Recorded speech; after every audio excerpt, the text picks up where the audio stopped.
don't even worry about what the characters say yet. Don't even think about dialogue.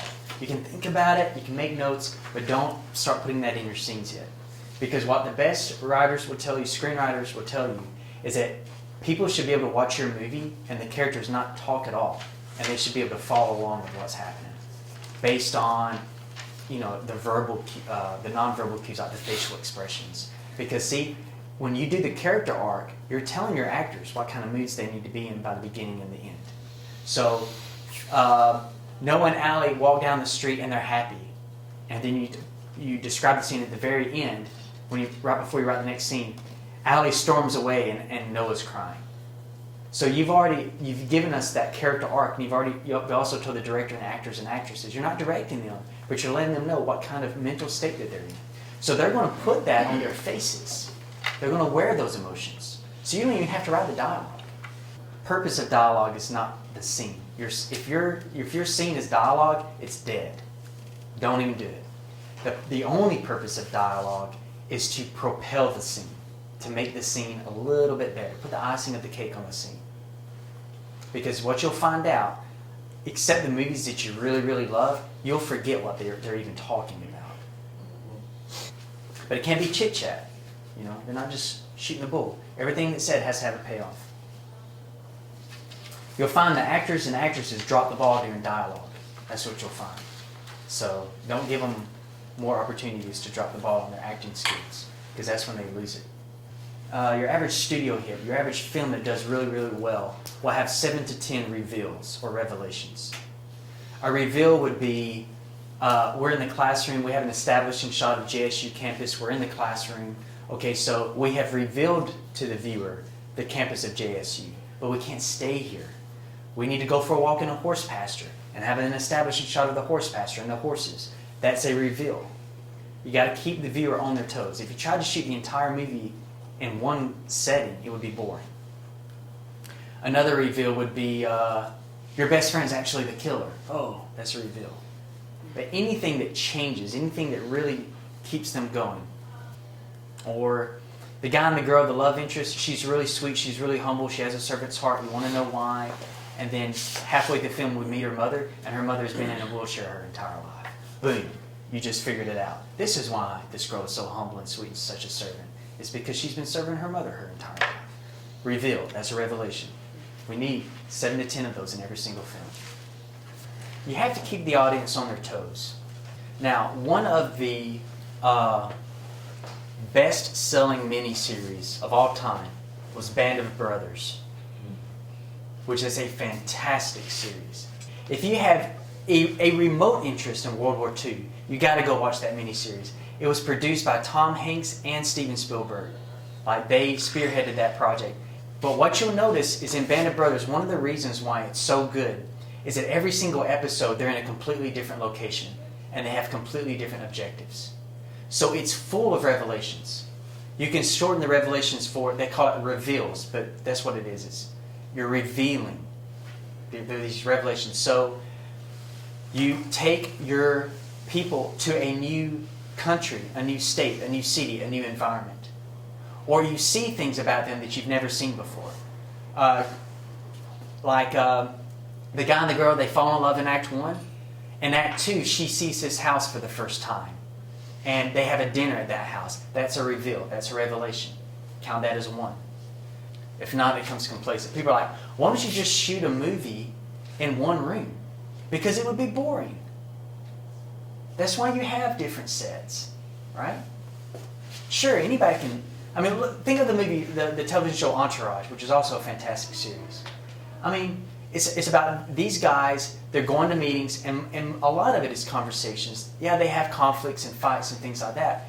But you could get that script and you could shoot it in a single room where they're just sitting around having coffee talking about stuff. But it'd be boring. You got to have new stuff. Building your protagonist. How do you make a really good protagonist, your hero of the film? Number 1, there has to be great risk. If your character does not reach his or her goal, the universe is screwed. Right? Luke Skywalker has to go against the Imperialist army. Great, it's all on his shoulders. Now, he's going to have friends and help along the way, Chewbacca and Leia and Han Solo, right?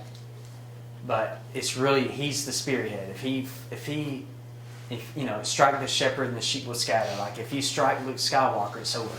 Right? He's the one that has the Force. It's all on him. Number 2, direct conflict. Luke Skywalker meets his match. And who is this opponent? Darth Vader.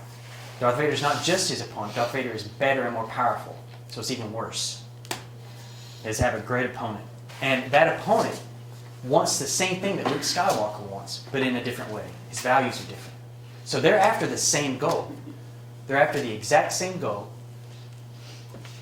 but their motives and their values are different. And number 3, character transformation. Your hero has to be completely different by the end of the film.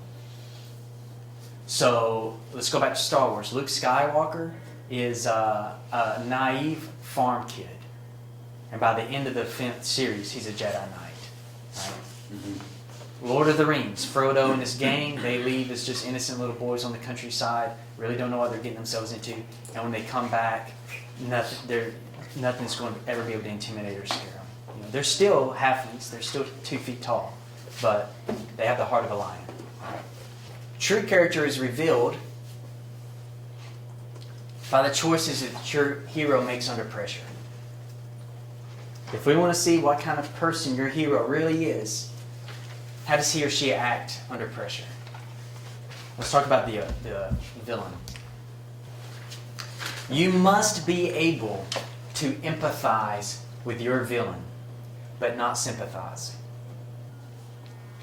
And one of the things I told the last class, if you want to look at a fantastic character development of a villain, go watch Smallville and watch Lex Luthor's character development.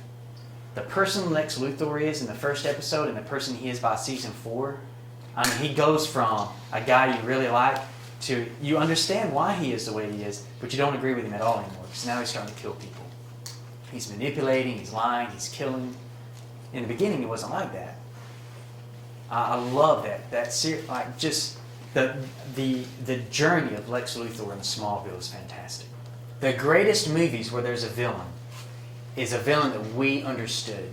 And we say to ourselves, if I was under certain situations, predicaments, and circumstances, I could have been that person, but I'm glad I wasn't. That's the good villain. And if that villain is just as powerful as your hero, or even more powerful, the better. How does his values differ from the hero? He wants the same thing, but how is his values different? You don't want to tell us everything about the opponent up front. What is the opponent's true motivation for doing this? That has to be revealed later. Give some hints along the way. Give some hints along the way.